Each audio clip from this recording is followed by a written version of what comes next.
Oke, Assalamualaikum warahmatullahi wabarakatuh. Waalaikumsalam Waalaikumsalam warahmatullahi warahmatullahi wabarakatuh. We're back wabarakatuh. guys Iya, on si Ro. si Roni. Yeah. Tapi kali ini kami nggak sendirian ya. Kali ini episode kepiro iki? Episode ke-6. Episode ke-6 ya? Enam Enam ya? Episode dong. ke-6. Masya Allah. Insya Allah selalu istiqomah. Amin. Amin amin amin. amin. Kayaknya kita ada yang sedikit berbeda ya hari ini. Berbeda adalah agak pedas. Oh bukan. Habis diracun ya. Oke, hari ini kita kedatangan tamu dari komunitas Tapak Hijrah ya di belakang, dan di samping kita juga sudah ada Di gurunda tengah kita. lah. Gurunda kita ya. Tengah. Di tengah kita. Wah, kita mengapit beliau. Ya, kita kepingin kenalan dulu dong. Kira-kira kita kepingin tahu dulu sebelum kita mulai ke materi-materi. Kita pengen tahu dulu sebenarnya Tapak Hijrah itu apa sih, Tan? Tapak hijrah. Kenalan dulu dong. Ini agak Kenalan maju dulu dikit dong. ya. Ya gitu. Baik, Assalamualaikum warahmatullahi wabarakatuh. Waalaikumsalam. Para pemirsa, para pecinta ilmu dimanapun antum berada. Semoga pertemuan kita pada kesempatan kali ini senantiasa dirahmati Allah dan tetap dalam kesehatan dan kemudahan serta dilindungi oleh Allah Subhanahu wa taala. Amin. Apa tadi pertanyaannya? Sudah makan, Ustaz? Alhamdulillah. Tapi saya enggak kepedesan. Nggak Saya pedes. tahu di situ ada ranjau setelah ini.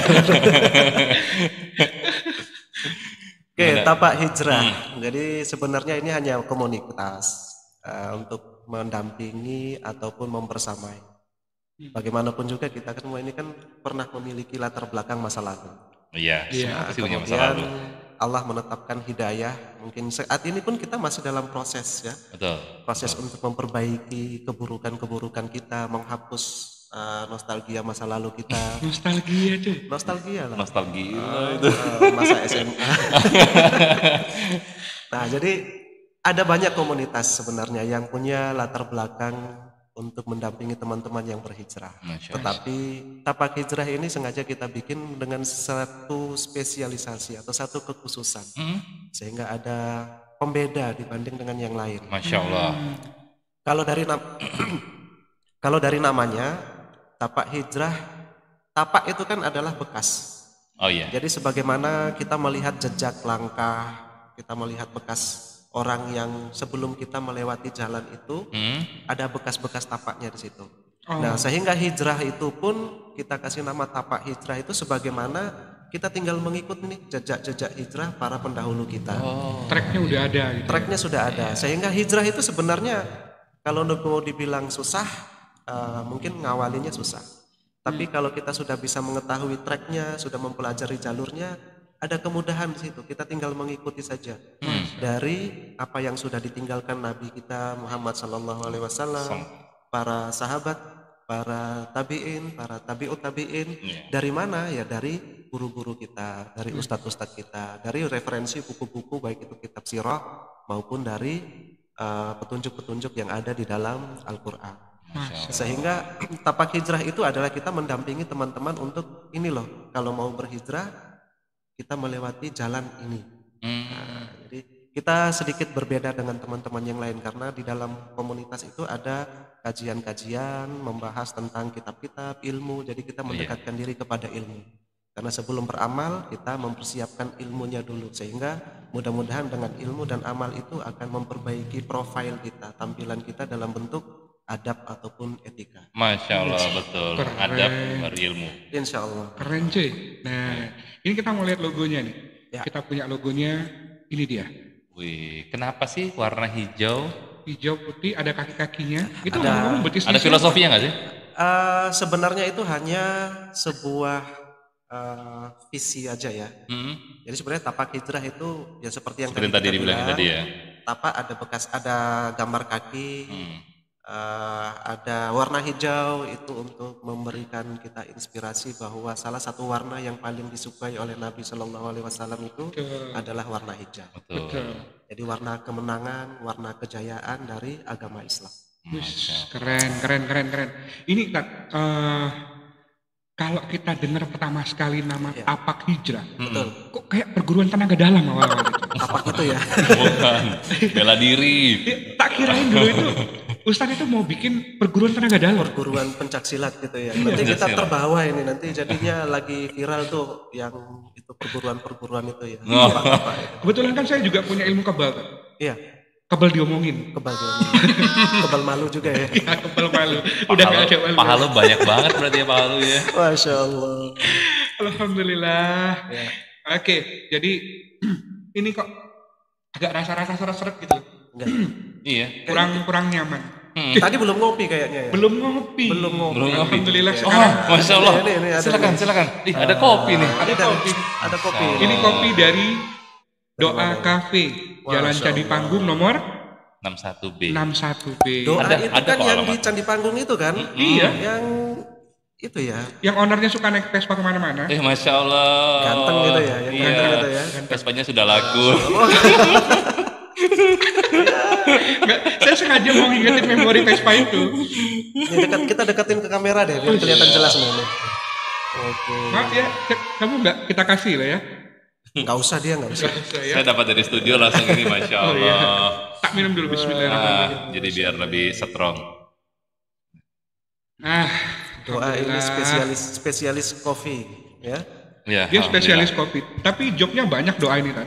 Kenapa? Dia juga ngambil jasa-jasa. Di antaranya mandikan jenazah, gali sumur. Saya baru tahu. Dia mandikan jenazah juga khusus COVID juga kok bisa. Gali sumur juga berarti ya. Gali sumur, sedot WC, bisa. Bisa. Oke, back to the topic ya. Udah tambah ngaco nih. Ustaz, selama ini kegiatannya apa aja yang maksudnya yang sudah dilakukan oleh Tapak Hijrah ya? Kalau kegiatan kita ya kajian-kajian ya. Yang mungkin yang kelihatan signifikan beda ya? Beda. Signifikan yang terbaru saat ini Tapak Hijrah kita alhamdulillah sama teman-teman dibantu dengan beberapa relasi yang kebetulan semuanya terlibat dalam komunitas Tapak Hijrah. Kita baru mendirikan satu yayasan. Masya Allah. Yayasan yang ini nanti akan menjadi wadah atau akan menaungi semua kegiatan dakwah Tapak Hijrah. Ini yang terbaru. Mohon doanya semuanya supaya kegiatan yayasan ini nanti akan menaungi ada dakwah, sosial dan pendidikan, termasuk di dalamnya kegiatan yang dimotori oleh Tapak Hijrah. Masya Allah, itu. Amin. Ya, Itu jadi artinya punya pandangan luas. Jadi ibaratnya visioner. visioner. Jadi kalau seandainya punya sebuah wadah tapi nggak punya masa depan, Betul? itu sama seperti punya rumah tapi nggak punya atap. Oh, Kalau panas ya kepanasan, kalau kalau hujan ya kehujanan, Oh iya. gitu kan? ya, Jadi alhamdulillah ini Tapak Hijrah sudah memikirkan masa depan dari komunitas ini. betul. Komunitas dan umat. Ini Dan komunitas ini nanti bukan kita berharap bukan hanya Tapak Hijrah aja yang kita akomodir di dalam yayasan ini, juga terbuka untuk teman-teman yang lain. Termasuk Bang Roni kalau mau masuk ke dalam sebagai penggeraknya di dalam, wah masya Allah, Masya Allah. sangat senang sekali. Amin, amin, Bang insya Roni Allah. bisa ikut tergabung dalam yayasan. Namanya nanti Yayasan Al-Haytami. Al-Haytami. Yayasan Al-Haytami. Masya Allah. Oh, artinya apa, Ustaz? Itu ada dua penisbatan. Jadi yang pertama dinisbatkan kepada Ibnu Al-Haytami. Ini ilmuwan yang sedikit agak terlupakan. Oke. Jadi kalau kita melihat kamera, ada optik ya, ada kamera kita itu ada optik. Nah, ilmuwan yang pertama kali menemukan optik itu Ibnu Al-Haytami.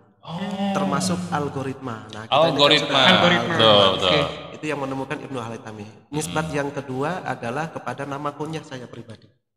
Jadi para sahabat dulu itu memiliki nama kunyah.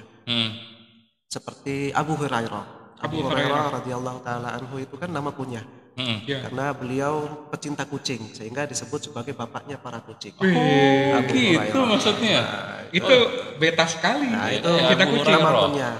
Nah, ketika saya oleh Allah diberikan kemudahan untuk ke luar negeri, bertemu dengan salah seorang syekh di sana, di bandara tepatnya. Ngobrol-ngobrol, dia memberi saya panggilan seorang Haytam. Haytam itu kalau dalam bahasa Arab itu artinya elang muda. Masya Allah. Elang muda. karena semangat belajarnya saya sampai meninggalkan keluarga pada saat itu, padahal niatnya ke sana jalan-jalan. Jalan-jalan ya, Masya Allah. Jadi diberi nama Haitam. Lama saya tidak menggunakan, setelah lama-kelamaan terbersit ketika membaca cerita fiksi. Nah, itu ada di situ salah satu tokohnya itu namanya Haitam Kenway. Nah, akhirnya saya tertarik, oh ya ini nama saya ini. Haitam Kenway. Oh, tokoh fiksi ya? Tokoh fiksi. Oke. Jadi- Bukan Cimmy kan? Kung Fu Boy dong dia. Nah, dari situ akhirnya saya bilang ya untuk menghormati, mengingat kembali Syekh yang kemarin, sampai sekarang belum pernah ketemu lagi sama beliau. Masya Allah. Itu di mana? Di Arab ya? Di Dubai. Saya waktu Oh, di Dubai. perjalanan ke Dubai. Masya Allah. Sampai ke Dubai aja Ustaz. Sekarang kita tadi udah jadi banyak tahu ya tentang tapak hijrah. Iya. Ngomong-ngomong, tapak hijrah ini markasnya di mana sih? Tapak hijrah di rumah. Di rumah. Di rumahnya Di antum. Di rumah besar di rumah Tapak Hijrah. saya di Villa Bukit Tidar, Blok A4 nomor 191. Kota Malang tentunya. Kota ya? Malang, Iya. kelurahannya Merjosari. Banyak yang nanya cuy ternyata Iya. cuy. Jadi kan yang nonton kita ya alhamdulillah itu bukan cuma dari Jawa Timur. Masya Allah. Dari Sumatera, bahkan kemarin itu ada sempat beberapa pemirsa yang kita lihat dari Timur Leste, dari Hong Kong juga ada. Timor-Leste. Waduh. Masya Allah. Ya, Ya kita- seperti Tapak Hijrah ya, punya member, punya jamaah itu sampai ke Arab Saudi, Wis. Masya sampai ke Allah. mana? Kota apa? Kuwait. Oh, Sampai Kuwait juga ada. Kuwait. Di Masya Allah. Hong Kong juga ada, di Jepang juga ada. Masya Allah Sehingga jauhnya. dengan media teknologi ini kita bisa kajian, Ya. bisa sharing-sharing media dakwah dengan fasilitas online. Jadi dakwah seperti ini itu sangat bermanfaat. nggak cuma terkungkung di satu tempat ya. Betul. Eman ilmunya nggak ke-share ke semua orang gitu maksudnya. Iya, daripada nanti dihisap buat apa lu internet di rumah tuh pakai tuh. Tuh. Handphone lu buat apa aja gitu. Iya kan? Masuk kamar, dikunci, berduaan sama HP, kita nggak tahu ya. Tuh, makanya Main game. antara dua. Sekarang itu kan kalau kita buka Instagram isinya TikTokan semua. Joget-joget gitu. Ya, jadi teringat salah satu buku yang pernah saya baca itu, Tobat dari Dosa yang Tersembunyi. Mm-mm. Itu salah satunya dosa-dosa yang tersembunyi yang hanya kita dan saat itu kita yang melakukan itu bisa jadi penyebab su'ul khotimah. Ajal atau akhir hayat yang buruk. Iya. Jadi ada dosa yang belum sempat kita taubati, ada dosa yang belum sempat kita minta ampun, keburu ajal menjemput. Nah, dosa ini kan orang nggak ada yang tahu, Iya, dosa benar. tersembunyi. Nah, ini yang menjadi salah satu penyebab su'ul khotimah. Ya mudah-mudahan kita semua terlindungi dan kita bisa bermuhasabah untuk memohon ampun semua atas dosa-dosa masa lalu kita nih. Tidak ada orang yang luput dari dosa ya. Iya. Ya, Nah, jadi Tidak ada orang yang luput dari masa lalu yang dari kelam masa ya. lalu yang kelam ya. sama-sama. Kasihan ya. Saya mau nyentuh sini sebenarnya. Walah kan dulu. Nggak apa-apa sama. Oke, kita udah kenalan sama Tapak Hijrah. Jadi teman-teman nggak harus yang ada di Kota Malang, dimanapun teman-teman berada, itu bisa juga cek di Instagramnya Tapak Hijrah. Juga ada Facebooknya ya Tak ya. Facebooknya kurang aktif. Itu ke Facebooknya fanpage sebenarnya. Oke, di fanpage. fanpage dan banyak juga. aktif itu di Instagram. Tapi paling aktif di Instagram. Instagram Nanti- sama WA Group. Ya di WA Group juga. Kalau misalnya kepingin gabung juga di WA Grupnya, bisa nanti DM di Ada linknya di Instagram ya. Oh di Instagram udah ada di linknya, Instagram Masya ada Allah. link Udah jadi dipermudah untuk lebih kenal dengan Tapak Hijrah tentunya. di Wis, bio, keren, bio keren. Instagram ada linknya. Ada di Instagram cuy. Ada? Tadi itu ngambil logo dari mana? Oh, lu ambil dari sono tadi. Iyalah. Oh. Nah, oke. Ustadz, jadi sekarang ini Ya. apa yang akan kita bahas untuk di season ke-6-nya Tapak Hijrah? Sironi featuring Tapak Hijrah. Si Roni pitching Tapak Hijrah. Jadi apa itu? Instagramnya. Instagramnya. Ya. Ayo. Ini kita kebetulan di bulan Zulhijjah. Ya. Bulan Zulhijjah itu kan ada beberapa momentum ya di situ ya. Iya. Ada ibadah haji, ada Idul Adha, Idul Adha. yang semuanya kalau kita melihat sejarah, kita melihat riwayatnya itu kan, masya Allah ini melintas batas.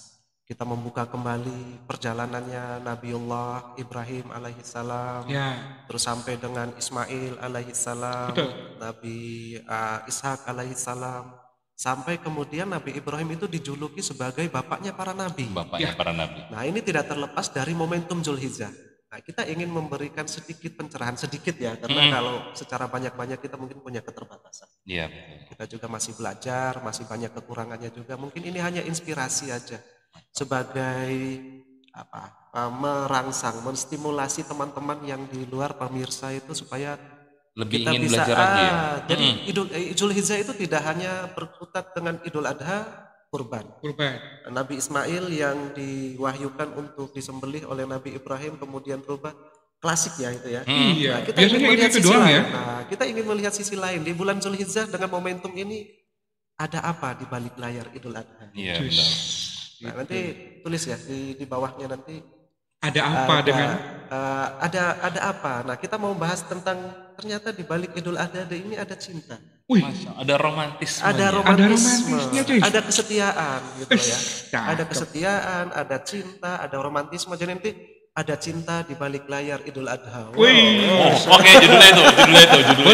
Ada cinta di balik Ada cinta layar. di balik layar Idul Adha. Cinta di balik layar Idul Adha. Cinta di balik layar Idul Adha. Wih, Masya cakep. Ini kan akan memberikan sebuah pandangan yang sedikit unik daripada Bang Roni ini kan para pecinta-pecinta ulum gitu ya. Sang maha cinta. Pecinta ulum. Ya pecinta waduh. ulum. Gitu. Nah, insya Allah kita akan coba mengulas sedikit aja Iya. tentang itu ya. Oke, silakan. Ada apa sih tentang di romantisme, khususnya ini tentang di Nabi Ibrahim ya kita Ya, bercerita ya, tentang Nabi tentunya Ibrahim. tidak lepas dari sosok yang satu ini. Masya Allah. Bapaknya para nabi. Nabi Ibrahim alaihissalam. Kenapa sih disebut bapaknya para nabi? Mungkin ada sebagian yang belum tahu deh. Bapak disebut sebagai bapaknya para nabi. Nanti di ulasan kita akan ketahuan itu. Kenapa Oke. Ada banyak sih sebenarnya. Oh, ada banyak ya. Julukan kepada Nabi Ibrahim alaihissalam itu selain sebagai bapaknya para nabi, juga sebagai kekasih Allah. Ya. Karena dari antara para nabi dan rasul yang diutus oleh Allah di muka bumi itu hanya ada 2 yang mendapat julukan kecintaannya Allah. Nah, kembali lagi cinta lagi kan? Iya, cinta. Nah, di antaranya ada Nabi Ibrahim dan Nabi Muhammad Sallallahu Alaihi Wasallam. Julukannya adalah Khalilullah. Oh, Khalilullah. Khalilullah. Nah, itu nanti ada. Kenapa? Karena ada cinta di situ. Nah, jadi ketika sama seperti kita, saya, Bang Roni, teman-teman semua di rumah, ketika kita membicarakan cinta, ada cinta orang tua kepada anaknya, ada cinta suami kepada istrinya, ada cinta seorang karyawan kepada Atasannya. bukan teman kerja ya, kepada pekerjaannya. Oh iya. Nah, semua cinta itu adalah cinta yang urusan di dunia. Tapi otomatis kan cinta itu harus berdasarkan syariat. Jadi kalau istilahnya pacaran nggak masuk itu kan dong. Puncak cinta tertinggi itu adalah cinta seorang hamba kepada Robnya. Nah, ini yang bisa kita mendapatkan inspirasi motivasi cinta yang sebenarnya itu seperti yang dicontohkan oleh Nabiullah Ibrahim alaihissalam. Masya Allah. Dan juga ada cinta antara Ibrahim dengan Ibunda Sarah. Dan cinta Ibrahim kepada Ibunda Hajar. Nah, ini nanti kita akan ulas nanti sedikit informasi kepada teman-teman ketika kita membicarakan tentang Idul Adha bulan Zulhijjah itu tidak terlepas dari keberadaan Nabi Ibrahim. Nah, keberadaan Nabi Ibrahim ini kan lahir di kota Hebron ya, Babilonia ya. Babilonia dengan bapaknya itu bernama Azar. Bapaknya Nabi Ibrahim ini adalah kalau bangsawan sih tidak terlalu masuk ke dalam kategori bangsawan, tapi dia pemuka di masyarakat pada saat pria bukan pemuka, jadi orang yang sangat terkenalnya karena bapaknya Nabi Ibrahim ini adalah pengrajin patung. Pengrajin patung yang paling disegani pada saat itu. Nah, setiap nabi yang dilahirkan di muka bumi itu selalu ada tanda-tanda kenabian. Sampai dengan Nabi Muhammad SAW itu selalu diiringi dengan tanda-tanda kenabian. Betul. Termasuk Nabi Ibrahim. Nabi Ibrahim lahir pada zaman kekuasaannya Raja Namrud. Zaman kekuasaannya Raja Namrud. Di mana pada saat itu zaman Raja Namrud itu diperintahkan kepada seluruh masyarakatnya hampir sama seperti Nabi Musa. Anak laki-laki semua harus dibuang. Tidak boleh ada anak laki-laki pada saat Takut itu. jadi ancaman ya? Takut jadi Oh ancaman. gitu. Kalau yang laki dibuang, yang wanita biarin. Dibiarkan. Sehingga ketika Nabi Ibrahim ini lahir sampai dengan usia anak-anak diungsikan. oleh bapaknya si Azar ini tadi diungsikan ke Palestina sekarang. Mereka bertempat tinggal di dekatnya Baitul Maqdis Oh, pada Masya saat Allah. itu. Sampai kemudian bapaknya Nabi Ibrahim ini meninggal di tempatnya di Baitul Maqdis Di itu. Baitul Maqdis sana. Pertumbuhan sampai dengan remaja kita tidak tahu. Menerima wahyu dari Allah sebagai kenabian itu Nabi Ibrahim pada usia berapa kita kurang jelas ya.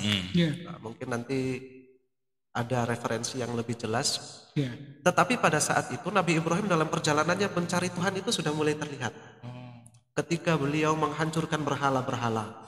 Ya, berhala-berhala yang dibikin oleh bapaknya itu. Bikin bapaknya sendiri ya. Ada berhala yang paling besar, kapaknya itu digantung di leher berhala yang paling besar itu. Besok paginya orang-orang heboh, ini kenapa patung-patung pada bertumbangan, Pada hancur gitu ya. hancur semua. Akhirnya ditanyain, siapa yang menghancurkan ini? Nabi Ibrahim menjawab, coba kamu tanya sama Yang paling gede. patung yang paling gede. Kalau Oh iya. bilang dia Tuhanmu, pasti dia bisa menjawab. Kan kapaknya ada sama dia ya. Kapaknya dia yang pegang tuh, kata Nabi Iya. Ibrahim. Nah, pada saat itu ya. Akhirnya orang-orang pada saat itu belum jadi nabi, tapi tanda-tanda kenabian itu sudah ada pada saat itu. Iya. Kemudian Nabi Ibrahim juga sempat mencari Tuhan. Ketika melihat matahari, dia menganggap matahari itu Tuhan. Tetapi ternyata ketika masuk sore hari, matahari terbenam, dia bilang, ini bukan Tuhan. Tuhan saya tidak boleh tenggelam. Tuhan saya tidak boleh mati. Nah, ketika malam muncul, dia melihat bulan, dia menganggap bulan itu Tuhan. Nah, dia bilang ketika matahari pagi muncul, loh Tuhan saya kok. Nah, berarti ini bukan Tuhan. Nah, terus dia mencari jati dirinya, mencari Tuhannya, sampai pada waktu wahyu itu diturunkan sebagai kalau misalnya kita diangkat sebagai seorang pegawai, itu kan ada SK tuh. Iya. Ada SK. Nah, Allah memberikan SK kenabian kepada Nabi Ibrahim. Wih, keren. Nah. Kalau zaman sekarang kan kalau di apa? SK-nya ada di dalam Al-Quran. Saya buka contekan nih. Iya. Masya Allah. Ada nih. Kalau zaman sekarang SK itu jadi buat agunan. Buat adonan. Nah, Nabi Ibrahim itu mendapatkan SK dari Allah itu pada Quran surat Al-Anbiya ayat 52. Wih, Masya Allah. Nah, itu ya. Kemudian, bukan. Diangkat menjadi nabi itu di Quran surat An-Nisa ayat 163. Nah, saya harus nyontek nih. Iya, hafal bahasa. Nah, ketika dia mendapatkan SK, Nabi Ibrahim alaihissalam ini mendapatkan SK, kemudian ada perjanjian, ada kontrak. Kontrak sebagai rasul. Nah, karena kan ada nabi, ada Rasul. Betul. Nabi itu kalau yang mendapatkan wahyu untuk dia atau mereka menjalankan saja wahyu itu. Kalau rasul, Melanjutkan risalah berarti. kalau rasul itu dia harus menyampaikan risalah kerasulannya. Nah, dia mendapatkan perjanjian, diambil perjanjiannya untuk menjadi rasul itu pada Quran surah Al-Ahzab ayat 7. Quran surat Al-Ahzab ayat 7. Nah, di situ diambil perjanjiannya. Nah, ini sudah momentum Nabi Ibrahim alaihissalam sudah menjadi nabi dan rasul. Ketika itu perjalanannya waktu. Sebagaimana yang kita ketahui bahwa para nabi itu kan juga tidak mulus-mulus, tidak lempeng-lempeng tuh seperti kita punya modal buka usaha gitu ya. Iya, ujiannya juga Masya Allah. Iya. Ujiannya berat, ujiannya besar. Sebagaimana yang kita ketahui bahwa para nabi itu diuji sesuai dengan makamnya. Bahkan Nabi Shallallahu Alaihi Wasallam pernah bersabda bahwa para nabi itu ujiannya bisa 3 sampai 4 kali lipat dari yang dirasakan oleh para umatnya. Nah, seperti Nabi ketika beliau demam, putrinya Sakitnya luar biasa. Putrinya Fatimah Zahra itu menyiram sampai memohon kepada Allah supaya meringankan sakit yang diderita oleh ayahandanya yaitu Nabi Shallallahu Alaihi Wasallam. Beliau minta disiram badannya karena panas yang sangat tinggi pada saat itu. Kepalanya itu sampai cenut-cenut ya kalau bahasa kita ya. Nah, kalau kita kan enggak sampai seperti itu. Kita cuma demam, meriang, biasa aja udah bingung cari rumah sakit. Nah, itu levelnya berbeda. Memang ujiannya para nabi itu jauh lebih berat daripada para pengikutnya atau para umat-umatnya. Nah, termasuk Nabi Ibrahim ini. Yang pertama, momentum yang pertama itu ketika Nabi Ibrahim ini menikah dengan seorang wanita yang bernama Sarah.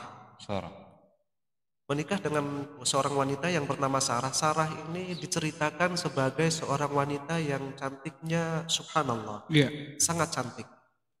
eh, belum bisa kita memperumpamakan kecantikannya Sarah ini dengan wanita yang saat ini ya. Saya pernah dengar sebuah Iya. ceramah, Dok. Iya. Katanya Allah itu menciptakan dua makhluk yang paling parasnya paling sempurna. Sempurna. Dari kalangan laki-laki Nabi Yusuf alaihissalam, Betul. dari kalangan perempuan katanya Sarah, ibunda Sarah, Ibunda istrinya, Sarah, istrinya Nabi Ibrahim alaihissalam. istrinya Nabi Ibrahim.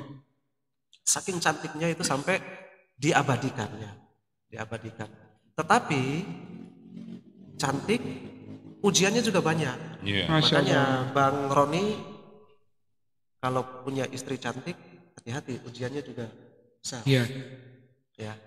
Nah, salah satu ujiannya itu adalah kecantikan istrinya Nabi Ibrahim alaihissalam ini mengundang antusias, ada keinginan dari si Namrud ini untuk memperistri, untuk mengambil.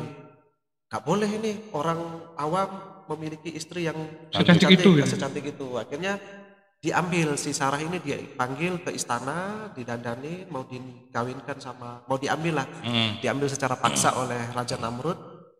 Tetapi ada beberapa hal yang menjadi membatalkan, karena ketika hendak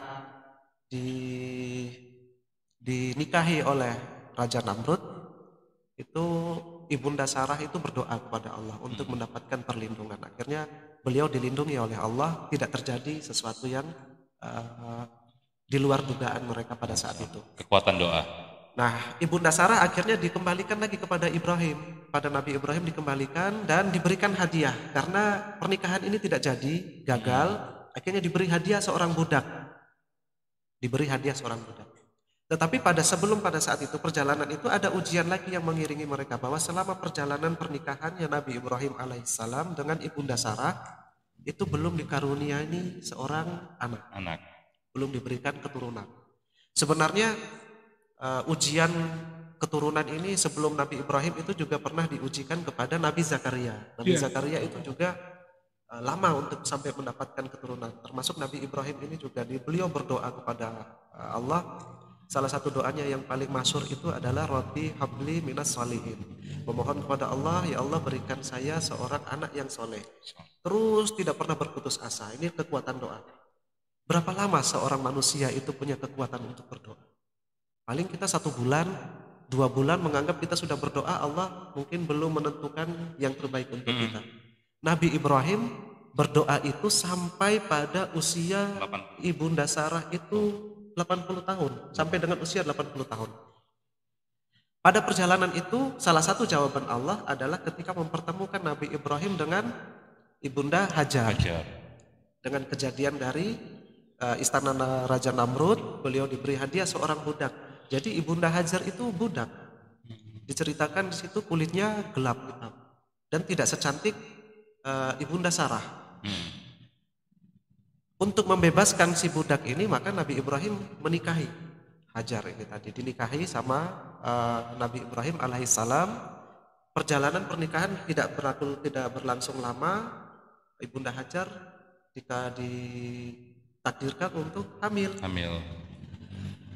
Apakah tidak ada kecemburuan di dalam cinta? Maka tidak ada cinta tanpa kecemburuan. Gitu ya. Pernah cemburu nggak?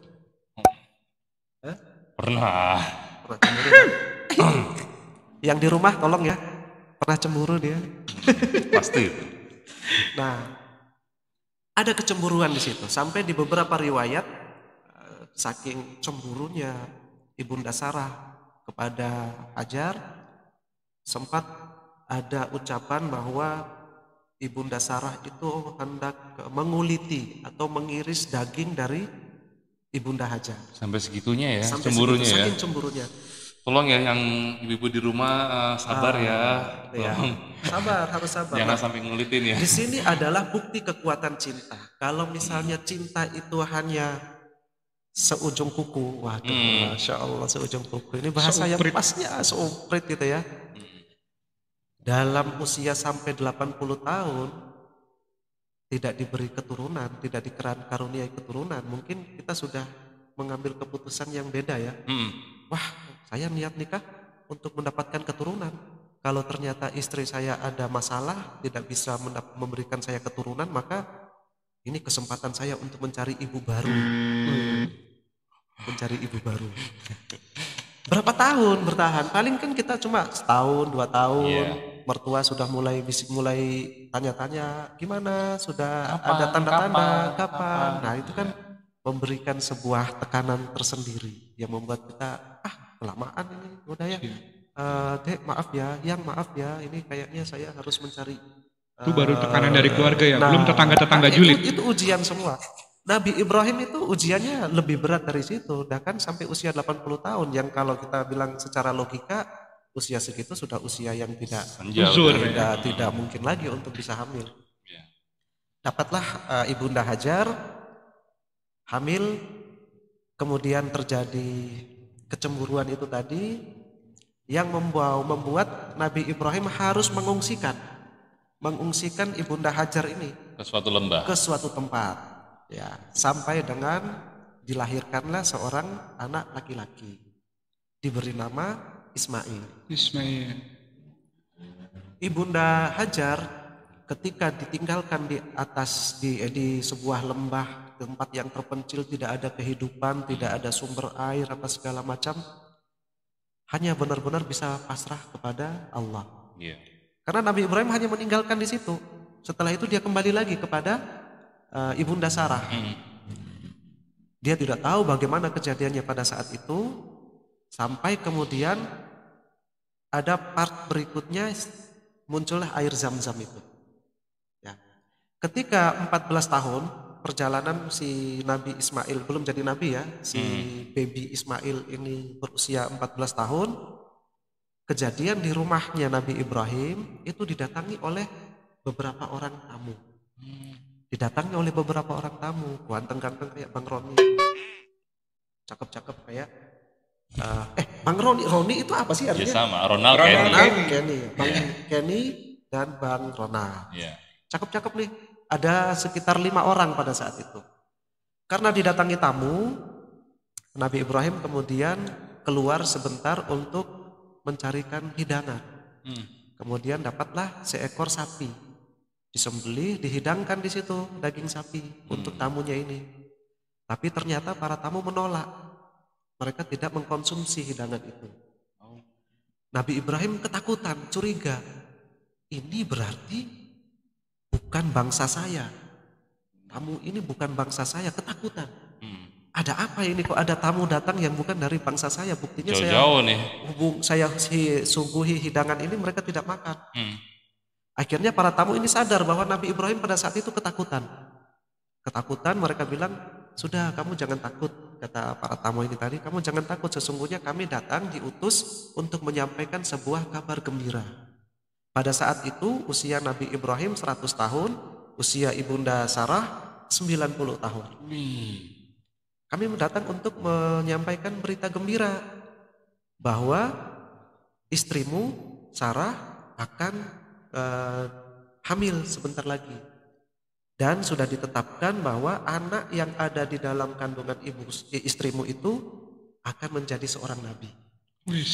Ini adalah jawaban dari doa Rabbi habli minas sholihin, sama Allah atas kesabarannya, atas ketabahannya mencintai seorang istri yang dalam tanda petik notabene itu mandul, tidak bisa memberikan keturunan. Beliau setia, beliau tetap bertugas, berfungsi sebagai suami, mencintai istrinya apapun kelebihan dan kekurangannya. Kan kelebihannya kan beliau cantik, kekurangannya adalah beliau tidak bisa memberikan keturunan. Kurang Tetapi subur. Tidak ada yang tidak mungkin dalam keyakinannya Nabi Ibrahim bahwa dia memiliki Tuhan, memiliki Allah yang maha mengabulkan dan mendengarkan setiap doa hambanya. Iya, ini kadang-kadang kita baru nggak dikabulkan sama Allah barang cuma setahun, 2 tahun, 3 tahun, 10 tahun kadang-kadang udah ngambek tuh, udah ngeluh. Allah ini kayaknya nggak sayang sama aku. Keluar deh dalil masna wasulasa wariba'a itu ya. Iya, bisa. Apaan tuh? Gara-gara itu. Nah, jadi gara-gara doa yang belum terkabulkan itu ya. Gara-gara kayak gitu akhirnya ngambek sama Allah, mulai mikir macam-macam, mulai menduakan Allah dengan jalan-jalan yang sesat, datang ke mbah dukun lah, datang ke sana sini melakukan kegiatan-kegiatan yang syirik yang dibenci sama Allah. Allah malah tambah nggak suka ya. Tambah nggak suka. Kesabarannya Nabi Ibrahim itu dalam mencintai istrinya dan ketabahan dalam menjalani ujian itu, ini akan menjadi inspirasi. Sudah seberapa sabar kita. Nabi Ibrahim aja sekian puluh tahun itu Salah colek deh. Makanya ya. Ya zaujati ana uhibbuki fillah. Oh, alhamdulillah, masya Allah. Yang di dong, rumah mencintai dengerin karena nih, Allah ada itu. dua ada sudah juga dua gini, nih. Tak. Saya pernah dengar juga sebuah kisah. Jadi pada saat Nabi Ibrahim membawa Hajar ke sana ya sama Nabi Ismail, Ya. itu kan nggak ada apa-apa ya, nggak ada apa-apa, nggak ada sama sekali, nggak ada apa-apa. Begitu ditaruh di sana, Nabi Ibrahim tuh nggak ngomong sama sekali, Cek. Ya. Jadi nggak ngomong sama sekali, langsung tiba-tiba di sini tempatnya, Nabi Ibrahim putar balik badan langsung pulang. Langsung pulang. Kalau ini logikanya orang-orang yang mau menyesatkan Islam pasti mikirnya tuh suami kejem banget sih. Iya. Sampai Bunda Padahal- Hajar naik bola balik ya. Kenapa gitu? Alhamdulillahnya Ibunda Hajar itu juga bukan orang yang nggak beriman. Betul. Iya. Dia beriman. Dia bertanya kepada Nabi Ibrahim, apakah ini perintah dari Allah? Nabi Ibrahim nggak jawab, cuma nengok dikit ngangguk. Kalau itu perintah dari Allah maka pergilah, maka Allah tidak akan mengecewakan Tidak kami. akan mentelantarkan. Tidak akan ya. menelantarkan kami. Terbukti. Waktu itu kan belum ada undang-undang anak yatim dan fakir miskin yang terlantar dipelihara oleh negara ya pada saat Iya. itu ya. Ya kalau sekarang pun udah ada undang-undangnya tapi nggak juga. Justru ketika tidak ada undang-undang malah Dipelihara. dipelihara. Ketika ada undang-undang terlantar beneran. Terlantar malah. Itulah tugas kita ya. Ya Masya Allah. Karena Rasulullah juga pernah bilang nanti bagi umatnya yang menjaga para anak-anak yatim di akhirat nanti jaraknya seperti begini ya, dekat ya, Didekatkan. Ya, bener kan?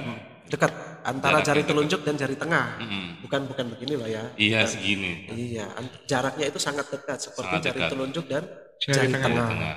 Oke. Bukan berarti jaraknya begini. Iya. Jadi asumsinya lain lagi. Biasanya orang gini kalau foto nih, gue bingung gue kalau Bentar ya, habis ini ya, habis ini kita foto gini ya. Masya Allah. Jadi dari sekelumit kisah ini aja kita udah belajar banyak banget Cak, tentang makna dari sebuah cinta, kesetiaan, tentang kesabaran yang diajarkan oleh ayahanda dari para nabi ya. Iya. Sebenarnya tadi juga udah mulai kebuka tuh kenapa beliau disebut dengan ayahanda para nabi. Ya, Terbukti aja dari darah daging dia udah 2. ya. Iya. Akan ada nanti lagi, ada beberapa lagi. Insya Allah nanti kita akan telusuri sampai ke keturunan ketiga. keturunan ketiga dari beliau ya. Tetapi yang digarisbawahi adalah semua itu bisa terjadi karena cinta. Cinta itu akan memberikan sebuah kekuatan. Bener nggak? Percaya nggak? Iya. Bahwa ketika cinta yang benar-benar tulus, cinta yang benar-benar ikhlas, cinta yang tanpa ada syarat, tanpa pamrih, itu akan memberikan kekuatan. Contoh nih, kita dulu nih ya, malam minggu. Kalau bukan karena cinta, nggak mungkin lah sampai ban bocor pun dituntun sepeda motornya. Oh iya. Rumah doi. Zaman dulu ya gitu tuh, zaman dulu. doi tuh. kan. Kalau istilah sekarang zamannya bucin. Lah, Bucin. itu Oh, itu sekarang baru bucin cinta banget. yang sepele. Yang Cinta kita nyemot bicarakan ya. ini adalah cintanya seorang nabi. Masya Allah. Yang segala setiap perbuatannya, setiap tingkah tanduknya, setiap perilakunya selalu disandarkan pada wahyu. Betul. Segala sesuatu yang tidak mungkin pun karena cintanya dia kepada Allah, karena Allah mencintai mereka, maka udah pasrah. Mereka pasrah, apa yang diperintahkan oleh Allah itulah yang terbaik. Meskipun sampai pada titik nanti kita akan membahas ketika diperintahkan oleh Allah untuk menyembelih putra kandungnya sendiri. Nah, Itu kalau bukan karena dilandasi oleh cinta, maka tidak ada ketaatan di situ. Iya. Nah sama ketika kita mencintai seseorang, di situ kan ada ketaatan tuh, Betul. taat kepada calon mertua, iya. karena kita cinta sama anaknya. Betul. Syaratnya tiap kali datang harus bawa oleh-oleh. Nah, oleh. Tuh, Kalau enggak boleh keluar nih. roti Itu bakar, dulu, jagung rebus. itu dulu. Kalau sekarang kan cinta sudah lain ya. Iya. Sekarang cinta modelnya udah nggak kayak gitu lagi, Tak. Iya. Transfer. Transfer. Iya, kalau nggak beliin kuota gitu ya. Beliin kuota. Kalau enggak WA nggak dibalas nih. Usah habis. Iya. Ya itu cinta. Jadi kita sudah bisa mendapatkan beberapa poin tentang makna dari cinta itu sebenarnya. Masya Kepada siapapun, kepada apapun kita cinta, maka kita bisa menerapkan hakikat cinta yang sebenarnya itu seperti apa. Ya. Nah selanjutnya, ketika Ibunda Sarah mengandung Nabi, belum jadi Nabi ya, baby Ismail ini menjalani part kedua dari perjalanan hidupnya. Di lembah yang gersang, dan dari beberapa riwayat setelah melahirkan Ismail, Ibunda Hajar sempat berpindah. Sempat berpindah dari tempat pertama kali ditinggalkan oleh Nabi Ibrahim, mereka bergeser ke tempat lain. Sehingga ketika Nabi Ibrahim datang untuk mengunjungi mereka, tidak ditemukan di sini. Ternyata mereka sudah berpindah ke sana yang karena kesulitan mencari sumber hidup. Air tidak ada, apa segala macam pada saat itu kan kita punya gambaran seperti apalah sulitnya di kota Mekah pada saat itu. Nah, disitulah terjadi riwayat atau sejarah baru tentang kota Mekah. Sumur Zam-Zam. Nah, di situ munculnya di situ. Jarak dari Mekah ke Palestina itu ditempuh oleh Nabi Ibrahim itu dengan berjalan kaki.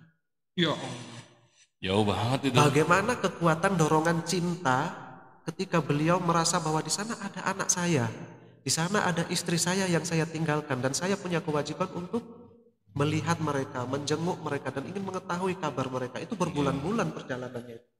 Sementara di Palestina yang saya tinggalkan itu istri saya yang sedang mengandung.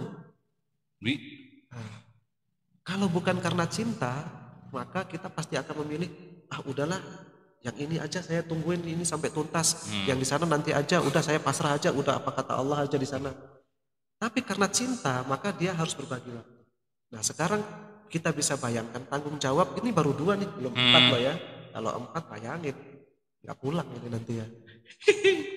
Jadi kalau sudah baru 2 mikir-mikir deh. Nah, dari situ lahirlah Nabi Ismail.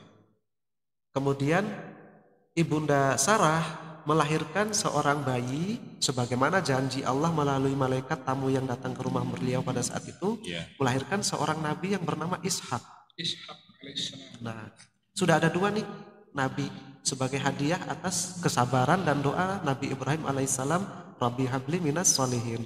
Yang pada selanjutnya Nabi Ishak ini akan menurunkan nabi lagi, namanya Yakub. Nah, namanya Yakub ini adalah putra dari Ishak. Yakub ini karena dakwahnya dulu sering keluar pada malam hari, maka dia disebut keturunannya dan para pengikutnya sebagai Bani Israel. Nah, awal mula Bani Israel. Nah, dari Bani Israel inilah lahirlah banyaknya nabi. Nabi-nabi kita itu kan banyak ya keturunannya dari Bani Israel. Karena keturunan dari Bani Israel, dari Nabi Ismail, dari Nabi Ishak, dari Nabi Yakub ini banyak yang turun menjadi nabi, sehingga pokok dari para nabi ini adalah Nabi Ibrahim alaihissalam. Sehingga beliau mendapat julukan bapaknya para nabi. Terjawab ya. Itu ceritanya. Nah, selanjutnya atas kesabaran Nabi Ibrahim, atas ketabahan Nabi Ibrahim, atas kecintaannya Nabi Ibrahim kepada istrinya dan juga kepada Tuhannya, maka Allah mengangkat Nabi Ibrahim ini sebagai kekasihnya Allah. Khalilullah. Sehingga kalau kita setiap kali sholat membaca doa syahadat, itu ada 2 nabi yang kita sebut sebagai nabi yang ditunjuk atau diangkat oleh Allah sebagai nabi yang sangat dicintai. Jadi ada Nabi Muhammad dan Nabi Ibrahim. Nah, dua nabi inilah yang mendapat julukan nabi yang menjadi kecintaannya Allah. Masya Allah. Jadi ada 2 nih, ada bapaknya para nabi, ada nabi yang dicintai oleh Allah. Cuma ada 2. Masya Allah. Seperti itu. Luar biasa ya. Keren. Gitu. Nah, jadi kelanjutan dari itu berarti saya juga pernah dengar sebuah kisah. Jadi pada saat itu kan itu penduduk yang tinggal kan hanya cuma 2 orang. Ya, Ibunda Hajar dan Nabi Allah Ismail alaihissalam. Nah, pada saat Zam-Zam sudah ada, tragedi Zam-Zam kan pasti udah tahu ya. Makanya kalau misalnya ada yang belum tahu, saran saya jangan dengar dari kisah ini. Berangkat langsung umroh, nanti insya Allah tahu sendiri kisahnya luar biasa. Biar bisa melihat sendiri ya. Biar bisa lihat sendiri, dan ngerasain. Berangkat umrohnya harus lewat Khadijah. Oh, Khadijah Tur itu ya? Yang di simpang patung pesawat itu ya? Saya punya teman. Kenal saya sama ownernya nanti saya itu. kenalin. Masya Kenal banget. Allah. Kenal. Bagus itu. Nanti saya kenalin. Bang Kenny juga kenal kan sama ownernya Khadijah itu kan? Saya kenal banget loh itu. Udah kenal lama. Masya Allah. Kenal lama banget itu. Berangkat sendiri. Jadi ibarat kalau kata tuh kalau kejepit pintu gitu ya. Kalau misalnya kejepit pintu orang nanya, rasanya gimana kejepit pintu? Ya nggak bisa diceritain, rasain sendiri. Seperti itulah nanti ya. Jadi biar tahu kisah dan sirahnya, datang langsung ke tempat-tempat yang bersejarah tersebut. Wah, itu tuh. Jadi pas datang. Ini nanti berangkat lagi bulan apa? Insya Allah Oktober. Oktober ya. Doain saya Ustaz ya, semoga saya bisa Amin, nyusul. semoga kita Amin, semua amin. bisa berangkat bareng ya. Amin, amin. Mudah-mudahan Khadijah masih ada seat, mungkin duduk Ya, dekat jendela. amin, nggak Amin, apa-apa. Duduk dekat jendela, duduk di sayap. Yang penting kita bisa nyampe ya ke Nggak tanah apa-apa. suci ya. Iya, amin. Jangan sampai di bannya pokoknya. Nah, yang penting berangkatnya Pokoknya- harus sama Khadijah. Masya Ya, sama Khadijah. Allah. Alhamdulillah. Terpercaya dan sudah berpengalaman. Masya Allah. Alhamdulillah. Ya Allah. Iklannya di sini. Amplopnya belakang. Oh iya. Saya jadi lupa tadi mau ngomong apa ya. Oh iya. Enggak ada amplop, Ustaz. Jadi Transfer sekarang. Kok. Jadi pada saat itu kan penduduknya cuma ada 2 dan Zamzam pada sudah ada. Nah datanglah kafilah-kafilah dari Mesir ya, kalau zaman dulu dari Mesir, dan mereka ini kebetulan tidak punya suaka, nggak punya tempat tinggal di Mesir, mereka terbuang dan mereka ini ibaratnya dari satu tempat ke tempat yang lain, asal muasal suku Baidui itu katanya. Nomaden ya. Ya, jadi mereka datang ke sana dan meminta kepada Ibunda Hajar kalau mereka diperkenankan tinggal di sana, maka mereka yang akan membangunkan perumahan rumah-rumah gitu. Mereka jago bercocok tanam, mereka jago yang penting mereka boleh tinggal di sekitaran sumur Zam-Zam. Oke. Itu katanya. Sumur Jadi- Zam-Zam itu kan dekat Ka'bah kan. Betul. Ya. Pada saat itu nggak kelihatan ya Ka'bahnya ya? Ka'bah waktu itu belum. Nggak kelihatan kan? Banyak yang ngatain bilang bahwa katanya Nabi Ibrahim dan Nabi Ismail yang membangun. Padahal Ya. enggak, Cak. Ya, betul. Padahal enggak. Yang itu tuh sudah ada pada saat bumi ini sudah terbentuk. Jadi ketika Nabi Adam diturunkan ke bumi, Itu sudah ada. itu Ka'bah Sudah ada. Sudah Bentuknya? ada. Bentuknya seperti itu juga, tapi hancur di zaman Nabi Nuh. Sempat terjadi banjir itu ya. Ya, Bahtera itu loh. Dia Nabi Nuh membuat Bahtera Tapi dan posisi hancur. tetap sama. Ada pada saat zaman Nabi Ibrahim itu sudah ada pemugarannya. Dia Nabi Ibrahim tinggal membangun lagi, Meninggikan aja. meninggikan lagi. Itu ada ayat yang mengatakan bahwa Allah sudah menyiapkan sebuah rumah untuk kita semua, ibaratnya kayak gitu dalam suratnya. Rumahnya umat manusia. Rumahnya umat manusia. Jadi dia Nabi Muhammad, Nabi Ibrahim alaihissalam dengan Nabi Ismail memugar ulang di lokasi yang sama. Lokasi yang sama. Dan menurut beberapa informasi, beberapa riwayat, bahwa di atasnya Ka'bah ini kan di muka bumi ini kan disebut sebagai Baitullah. Ya, Hmm. Nah di atasnya Ka'bah, di langit, itu ada satu bangunan yang juga berfungsi sama seperti Ka'bah. Namanya Baitul Ma'mur. oh, Setiap hari, malaikat yang masuk ke dalam Baitul Ma'mur untuk melakukan tawaf itu mereka tidak keluar. Mereka bertawaf saja di situ. Nah, di bawahnya Baitul Ma'mur itu ada Baitullah yang juga orang bertawaf di situ. ya. Nanti kita cari riwayatnya yang menguatkan itu insya Allah. Berarti ini nanti kita bisa bahas khusus di part 2. Insya Iya, Allah. boleh. Selama Jadi masih istilahnya di bulan beda Indonesia. dimensi ya. Kalau Iya. bahasa gaulnya itu beda dimensi. Beda dimensi cuy. Asal nggak beda frekuensi aja. Bahasanya berat. Nah, itu kejadian sudah di tahun 1900 sebelum Masehi nih. Kita membicarakan sejarah Nabi Ibrahim itu kisarannya di tahun 1900 sebelum Masehi. Di tahun yang sekarang setelah Masehi, setelah sudah di 1441 tahun Hijriah ini berjalan, kan ada Bang Ronald nih, Iya. udah beberapa kali ke sana. Iya. Kira-kira kita masih bisa ketemu ya di mana itu makamnya Nabi Ismail atau makamnya Nabi Ibrahim. Kira-kira Bang Ronald yang pernah bersejarah ke sana bisa sedikit dong cerita, mungkin kita bisa Nah, ada gambarannya. insya Allah ya, ini berdasarkan dari pengalaman aja nih. Iya. Jadi kalau Nabi Ibrahim alaihissalam itu tempatnya bukan di Saudi Arabia, Oke, tapi di Syam. di Syam. Nah, kita nggak bilang Israel ya, karena Israel tidak kita akui karena itu negara jajahan. Ya. Jadi tempatnya ada di Palestina. Laknatullah. Ya, laknatullah. Ini nih, kebetulan dapat fotonya. Ada Inilah ya? Oh, makamnya Nabi Ibrahim alaihissalam. Masya Allah. Nah, sekarang itu posisinya seperti ini, Jak. Jadi kalau seandainya di yang pagar warna hijau, ini posisi kita di Palestina. Nah, posisi yang di sebelah sana itu negara jajahan Israel laknatullah itu. Laknatullah. Ya. Jadi bentuknya seperti ini. Jadi terbelah menjadi 2. Seperti di Pontianak ya. Kita berdiri di Garis nol. garis Ya, katulistiwa ya. seperti Kita itu. ada di kutub selatan dan ada di kutub utara. Iya. Kira-kira seperti itu ya. Cuma ini perbatasan aja ya. Betul. Dan juga di seberangnya, jadi terbagi menjadi 2 seperti ini. Jadi di kanan dan di kiri. Kalau di sebelah kanan itu makam para nabi. Jadi Nabi Allah Ibrahim, Nabi Ishak ya. Masya Allah. Jadi pendiri Bani Israel ada di sana. Dan di seberangnya makam-makam istrinya. Oh. Nah, ini adalah makam Ibunda Sarah. Bunda Sarah. Di seberangnya makam Nabi Ibrahim. Jadi sebelah kirinya laki-laki, nabi-nabi, sebelah kanan itu adalah makam istri-istrinya. Ibu dari Nabi Ishak. Ibu dari Nabi Alaihissalam, Ishak. ya. Nah, sedangkan untuk Siti Hajar, ya Ibunda Hajar, ini ada masih banyak perdebatan. Banyak ada yang versi, mengatakan bahwa beliau dimakamkan di Mekah. Nah, Ya, banyak ada versi ya. ya, ada juga yang mengatakan dimakamkan di Syam tapi tidak ditemukan tempatnya. Gitu. Ada banyak sekali riwayat. Nah, ada juga sebuah kisah. Ini Anda sebenarnya mau cerita nih, Kak? Ya. Ada mau cerita. Ada kisah tentang diri saya dengan Nabi Ismail alaihissalam. Oh, Yang Masya Allah. itu tidak disangka-sangka. Mungkin orang bilang siapa gue gitu loh, kok bisa Ya, urusan ya, sama Nabi Ismail alaihissalam. Jadi kan makamnya Nabi Ismail alaihissalam ini kan juga belum dipastikan bahwa itu makamnya kan ya. Betul. Masih dalam perdebatan. Yang di Ka'bah itu hanya bekasnya saja. Hijir, Hijir ya. aja. Hijirnya. Jadi Bukan pada saat makam, itu ya. saya itu sedang tidur, itu H-2, itu saya sudah berangkatin jamaah umroh udah banyak. Oh, Tapi saya belum berangkat. yang sama Khadijah itu ya. Sama Hadijah, awal-awal Hadijah itu. Jadi di awal-awal sama Hadijah itu kita udah memberangkatin banyak, tapi saya itu kok nggak kepikiran pengen berangkat gitu. Ngeberangkatin orang gitu ya. Masih dalam konteks bisnis pada saat itu. Oke. Nah, pada saat H-4 sebelum keberangkatan, saya mimpi. H-1 minggu tepatnya. Saya mimpinya itu seolah-olah saya itu dari kayak dunia zaman-zaman Aladin tau ya. Oh, Arab-Arab 1001 jadul malam, gitu. 1001 Ya, malam. Arab-Arab zaman lama gitu lah. Jadi Pakai sepatu yang lincip ke atas gitu iya, ya. terus rumah itu kayak masih dari tanah liat yang ditumpuk-tumpuk gitu. Oh, iya. Nah, jadi kayak zaman-zaman Aladin gitu. Tapi itu rasa saya itu kayak penginapan atau hotel. Nah, posisinya saya tuh kebangun, saya pakai gamis. Saya kebangun gara-gara mendengar ada suara ribut-ribut.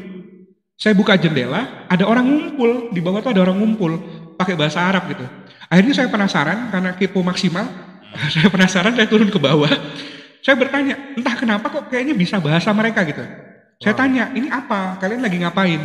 Dia bilang kita lagi ini nih, lagi menziarahi makamnya Nabi Ismail. Oh. Makam Nabi Ismail. Bukannya makam Nabi Ismail nggak pernah ditemukan, saya bilang kayak gitu kan. Itu kamu baca katanya. Saya melihat sebuah makam yang indah banget, bentuknya tuh kayak makam raja-raja gitu ya. Kayak makam raja-raja, ada tulisan Nabi Allah Ismail. Nah, pada saat itu, karena kita orang Indonesia yang super kepo, saya tuh mulai ada handphone kan. Mau tak foto. Mau saya foto, makam Nabi Ibrahim ini langka nih. Iya. Tak foto. Begitu saya mau jepret, saya kebangun. Oh. Satu, besoknya saya mimpi yang sama persis. Seperti malam sebelumnya. Sama banget. Begitu saya pegang handphone dan saya mau foto, bangun. Terbangun. Hari ketiga, saya mimpi juga hal yang sama. 3 hari berturut-turut saya mimpi, dan akhirnya saya ngomong sama beberapa syekh yang saya kenal, dan juga beberapa mutawif dan beberapa guru-guru. Saya tanya, apa maksud mimpi saya? Mungkin antum harus berangkat. Oke. Akhirnya saya paksakan pada saat saya berangkat, saya langsung ngurus visa yang terlambat. Alhamdulillah visanya keluar. Secara logika tuh nggak mungkin keluar karena sudah H-2, H-3 gitu ya. Sudah nggak nutut ya. Iya, udah nggak nutup lah ibaratnya. Karena zaman dulu itu kan kita cuma, kalau zaman sekarang kan kita cuma scanan aja. Kalau zaman dulu kan paspornya harus kirim ke Jakarta kan. Itu rasanya kayak nggak mungkin. Tapi tiba-tiba visa saya keluar. Dan akhirnya berangkatlah saya sampai di sana.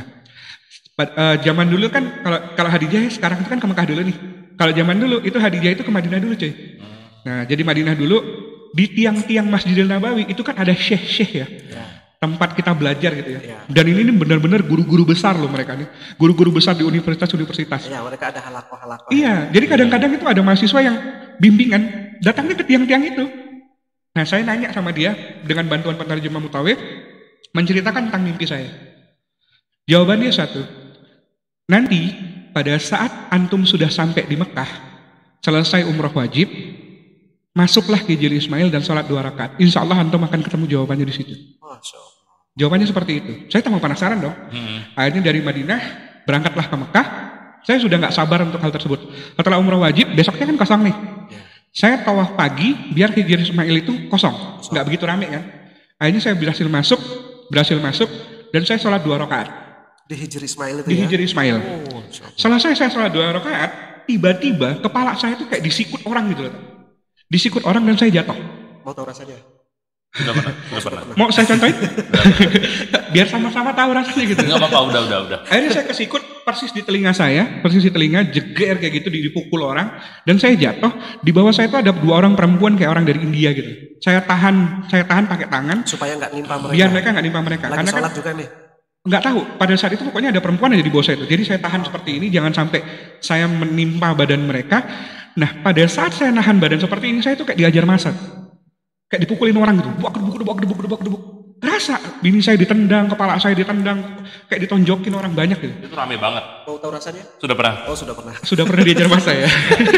Jadi Oh enggak diajar sepeda motor, motocross dulu. saya benar-benar kayak dihajar masa.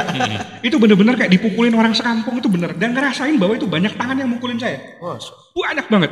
Pada saat itu saya sudah nggak bisa ngomong, pikiran saya cuma satu. Saya akan meninggal, terus saya teriak cuma Allahu Akbar, Allahu Akbar, Allahu Akbar. 4 kali saya berteriak Allahu Akbar. Saya diangkat dengan orang yang pakai ihram, orang Arab ya, kalau nggak salah sih orang Arab ya, muka-muka Arab. Ditarik seperti ini, saya berdiriin, dan saya bantu 2 orang perempuan itu berdiri, dan saya bilang syukran ya akhi gitu ya, terima kasih ya, terima kasih. Kemudian pasti mereka akan bayangin kalau ketimpa iya. Makanya itu. badan yang sekecil ini. Iya, badan saya yang mungil ini kan. Mungil banget. Jadi pada saat itu saya langsung kedorong maju, pas banget badan saya tuh nyentuh dindingnya Ka'bah. Entah kenapa di situ saya nangis kayak anak kecil. Entah kenapa. Nah, setelah itu saya mulai berpikir, apakah ini yang dimaksud dengan jawabannya? Mungkin saya pernah menistakan keturunan Nabi Ismail sehingga Nabi Ismail nggak ridho dan menyuruh saya ke sana untuk dihukum. Bisa jadi. Atau ini kata ulama ya, ada dua orang pembahasan. Pembahasan kedua adalah positifnya, antum dipanggil sama Nabi Ismail untuk bertemu dia di situ. Itu yang sampai sekarang, sampai detik itu makanya saya punya keputusan bahwa sebisa mungkin setiap bulan saya harus berangkat. Ntar malam tidur cepat, Amin. biar bisa mimpi. Mimpi digebuk Itu masa. tapi percayalah, setelah kejadian itu berangkat ke sana tuh jadi gampang banget, mudah banget buat berangkat. Dan setelah itu kehidupan saya berubah 180 derajat. Aduh, kayaknya nanti malam saya bakal mimpi deh. Insya Allah sama Khadijah. Iya. Nggak, dia ini incaran dia Almardiah, Apa itu? bidadari yang paling cantik untuk yang mati syahid. Tapi syaratnya harus mati syahid dulu. Ya mungkin cerita itu jadi inspirasi. Kenapa kok Khadijah ini jadi banyak jamaahnya? Iya, Masya Masya Allah. Padahal nggak punya marketing ya. Padahal nggak punya marketing. Tapi selalu lancar gitu Iya. ya, selalu lancar. Amin, amin, Wah, amin, ya itu Allah. merupakan salah satu keberkahan tersendiri. Subhanallah. Mudah-mudahan kita semua bisa berangkat ke sana ya. Amin, amin, amin. Bisa sholat di Hijr Ismail. Ya Allah, ya Tapi Rabbi, tidak amin. perlu digebuk masa kayak tadi. Enggak perlu. Sholat Yang penting dikasih free sama Khadijah. Dia kan, belum ya. pernah ngerasain gimana kita itu posisi kita cuma berada di bawah keteknya orang-orang Afrika. Wah, Tinggi banget mereka itu, beneran cuy. Dan kita tuh cuma seberapa gitu ya. Dan pas diangkat tangan, Asia ya. Bismillahirrahmanirrahim. Pas kita Kita di bawahnya. pas kita nengok juga ke kiri gitu kan ya, pas banget depan ketek dia. Apa itu? Itulah rasanya. Insya Allah. Asem. Masya Allah. Itu tadi ceritanya. Jadi mohon silakan ditelaah dengan caranya kita berpikir kita masing-masing. Bisa jadi itu azab bagi saya atau juga petunjuk bagi saya untuk menemukan Allah Benar. melalui jalan Nabi Ismail alaihissalam. Allahu a'lam bishawab ya. Yang penting setelah mimpi itu ada hal atau hikmah positif yang kita dapatkan. Yes. Ada ibrah. Jadi kita bisa yang tidak ada keinginan untuk berangkat ke tanah suci, jadinya bisa dimudahkan untuk berangkat, mengurus Betul. visa 2 hari keluar. Atau kita jangan-jangan bisa itu berangkat. sebagai tanda untuk membantu keturunannya mungkin untuk berangkat. Untuk berangkat ya. Hmm. Iya, bisa. Terus setelah itu sampai di sana ke Masjid Nabawi bisa ketemu dengan syekh yang di situ mereka adalah majelis ilmu. Us. Nah, semua itu sebenarnya kan ada di luar dari kebenaran mimpi itu tadi. Iya. Tetapi itu bisa menjadi motivasi, inspirasi untuk dari tidak mau jadi mau. Betul. Banyak orang yang memiliki segala kemudahan, punya harta, punya uang, punya waktu yang cukup untuk berangkat, tapi tidak bisa berangkat. Iya, Tidak banyak bisa banget ya, menuju iya. ke tanah suci. Ada. Iya. Banyak banget kayak gitu. Tapi Saya sempat ada justru menyangkal, Tek. orang yang tidak memiliki kemampuan finansialnya pas-pasan, Justru jangankan rindu banget untuk ya. berangkat, malah selalu mendapatkan kemudahan. Iya. Entah dihadiahkan, entah itu diberangkatkan, entah itu mendapatkan bonus atau apa segala macam, dia dimudahkan. Semua Tiba-tiba. digerakkan oleh Allah. Iya. Ya. Masa beli sepeda bisa, kurban kambing nggak bisa? Kurban kambing nggak bisa. Iya. Apalagi sepedanya yang harga 50 juta itu ya. Iya. Waduh. Makanya sekarang itu saya punya prinsip gini, ternyata Allah itu nggak pernah manggil orang-orang yang mampu, tapi Allah memampukan orang-orang yang terpanggil. Ya. Syarat yang terpanggil apa? Berarti kan kita harus rindu dong. Nggak mungkin kita berangkat sana kalau tanpa sebab. Kalau kita nggak mungkin rindu kalau tidak punya cinta. Nah iya. Betul. Balik lagi ke cinta. Cinta Jadi karena Allah. segala sesuatunya itu cinta. Kalau Allah sudah mencintai kita, maka tidak ada yang tidak mungkin. Ketika cinta kita itu berupa ketakwaan ya, cinta kita berupa takwa, maka Allah sudah menjanjikan bahwa bila seorang itu bertakwa, maka dijamin segala kemudahan dan rezekinya dari arah yang tidak terduga-duga. Masya Allah. Itu semua karena cinta. Kita tidak bisa mendapatkan derajat ketakwaan, tidak mendapatkan derajat kesolehan kalau kita melakukan sesuatu itu tanpa dilandasi dengan cinta. Cinta Maka gitu. ini adalah the power of cintanya Zulhijjah yang dicontohkan oleh Nabiullah Ibrahim The alaihissalam. power of love. The power Iya, of love. bisa Jika Anda memiliki ikhlas. masalah cinta, hubungin kami, dokter cinta. Ustaz, mungkin ada beberapa pesan ya tentang bagaimana sih dalam membina sebuah hubungan ya. Ini khususnya yang sudah berkeluarga atau yang akan berkeluarga, mencintai karena Allah. Uhibbuki fillah gitu. Ya. Uhibbuka fillah. Mencintai karena Allah, sebagaimana yang dicontohkan oleh Nabiullah Ibrahim alaihissalam. Ya, jadi ada ujian di situ ketika kita mendapatkan pasangan, kita membangun sebuah rumah tangga. Iya. Bayangan kita itu kan, wah, kita mendoakan sakinah, mawaddah, warahmah. Tapi untuk bisa mendapatkan itu, maka Allah akan menguji setiap hambanya itu dengan sedikit ketakutan. Itu ada di Betul. surah Al-Baqarah. Betul. Sedikit kesedihan, ya kan, sedikit musibah, sedikit kesulitan, itu hanya sedikit dibandingkan dengan nikmatnya Allah yang maha luas. Buktinya Ya. Nabi Ibrahim diuji dengan sedikit ketakutan, ya Allah, saya tidak bisa punya keturunan, kelanjutan generasi saya seperti apa kalau saya tidak mendapatkan keturunan. Beliau berdoa, Rabbi habli minas salihin. Terus beliau juga berdoa, Rabbana hablana min azwajina wa zurriyyatina qurrata a'yun waj'alna lil muttaqina imama. Jadikanlah istri saya, anak saya, keturunan saya sebagai penghibur, sebagai sesuatu yang menyenangkan hati, qurrata a'yun. Nah, ini semua doa yang beliau panjatkan sehingga Allah menjawab atas ketabahan dan kesabaran. Ketika kita membangun sebuah rumah tangga, ketika kita membina hubungan dengan pasangan kita, maka sandarkan itu semua kepada Allah.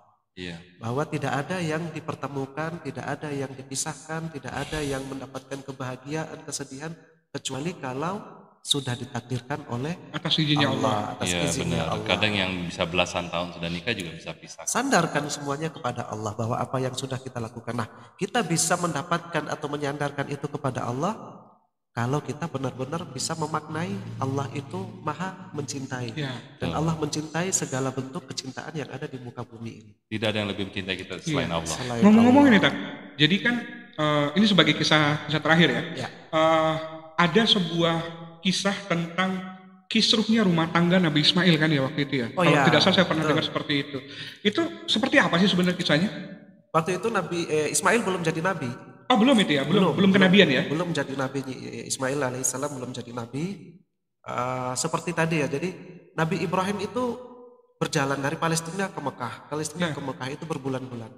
Sehingga tidak ada WA, tidak ada telepon, tidak ada email, Nggak ada Zoom. tidak ada Zoom, mau segala macam. Jadi Pos beliau juga nggak datang. ada. Beliau datang dan yang diceritakan itu selalu Nabi Ibrahim yang mendatangi istri dan anaknya di Mekah. Jadi belum pernah ada riwayat atau mungkin saya belum pernah mendapatkan informasi tentang itu bahwa suatu ketika Ismail yang berjalan mencari ayahnya itu belum pernah. Oke. Tetapi Ibrahim alaihissalam yang mendatangi Mekah untuk bertemu dengan anak dan istrinya. Ya. Sampai ketika Nabi Ibrahim sudah berumah tangga, Nabi Ismail sudah berumah tangga, Nabi Ibrahim masih tetap datang menyambangi mereka ini. Suatu ketika Nabi Ibrahim datang ke Mekah, Nabi Ismail tidak ada di tempat. Nah, itu mendapatkan curhatan dari menantunya. Nah, ini hati-hati. Curhatan dari menantunya. Bagaimana kabarmu, Nduk? Biasanya, ya apa, piye kabarmu, Nduk? Saiki curhatlah si anak ini, si mantu ini. Ekonomi sulit, susah, ini mau makan kita susah. Ismail pergi berhari-hari nggak pulang.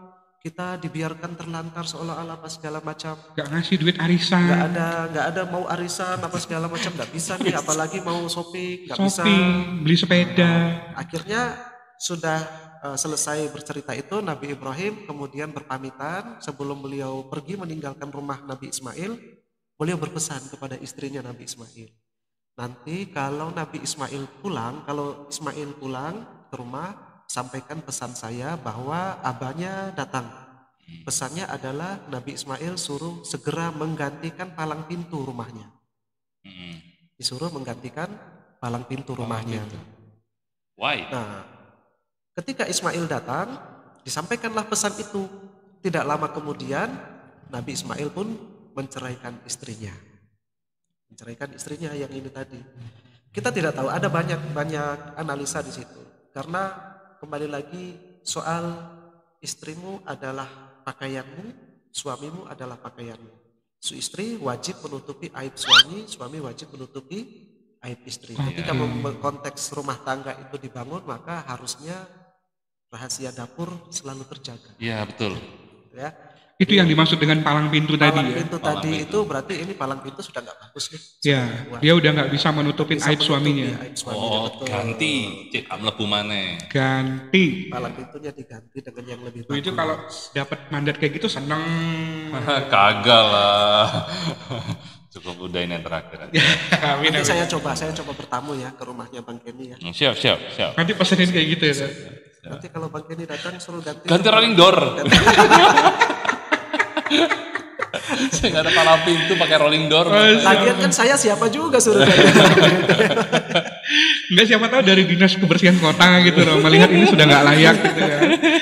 Ya, alhamdulillah hari ini kita belajar banyak banget, Masya Allah. Kita lebih mengenal dan mencintai Nabi Allah Ibrahim alaihissalam beserta semua keturunannya yang beliau ternyata memiliki peran besar menyokong para nabi ya. Jadi ayahnya dari para nabi. Yang kita kenalkan selama ini cuma Nabi Ibrahim itu di momen Idul Adha doang, yang dia nyembelih Nabi Ismail dan itu jadi tersohor kisahnya, cuma itu doang. Nah, sekarang kita dapat cerita-cerita yang Masya Allah ini jarang sekali bisa kita dapatkan. Alhamdulillahirrabbilalamin. Terima kasih banyak Ustadz sudah hadir di sini. Sama-sama. Dan tentunya nanti kita berharap akan ada part kedua ya, kita featuring dengan Tapak Hijrah. Nanti akan ada materi-materi. Tadi udah mulai disinggung tuh tentang sejarahnya Ka'bah, tentang wah banyak hal lah pokoknya ya. Bisa kita bahas lagi dan kita bisa kolaborasikan lagi dengan Tapak Hijrah. Amin insyaallah. Alhamdulillah. Asal Ustaz berkenan. Iya. Insyaallah. Asal jadwalnya pas. Asal jangan dikasih ranjau lagi ya. Belum nyoba lah. Oh, kelihatan aja. Antum berdua aja udah nggak mau Efeknya tambah saya. ngantuk hilang loh, Dad. Seger banget. Ngantuk hilang deh. Sayang ya belum ada kerjasama endorse ya. Kalau nggak kita taruh di sini nih. Nah, ini teman-teman nih. Jadi kami persilahkan bagi teman-teman yang mau endorse, tapi kami juga berharap teman-teman bisa bayarnya dengan dirham. Kami persilahkan teman-teman untuk display produknya di sini, akan kita ceritakan. Iya, seperti ini ya. Bisa kita ceritakan, bisa kita ceritakan tentang usahanya teman-teman. Kami cuma butuh 1 dirham per episode. Nah, uang ini nanti ya akan kita manfaatkan untuk masalah umat. Ya, kita bisa kerja sama-sama Tapak Hijrah nanti bisa disalurkan untuk tahfiz Quran, untuk adik-adik yatim seperti itu ya. Nanti insya Allah uang yang terkumpul bisa kita sumbangkan lagi dari umat untuk umat insya Allah. Ya, kita terima dirham, kita terima fulus, terima dinar juga lebih bagus. Kadang lebih besar cuy, 4.200.000 sekarang. Kalau ada dinar ya insya Allah kita bisa punya impian untuk membangun sebuah rumah sakit rehabilitasi narkoba. Masya Allah. Iya nih, beliau kan dulu mantan mantan itu pokoknya.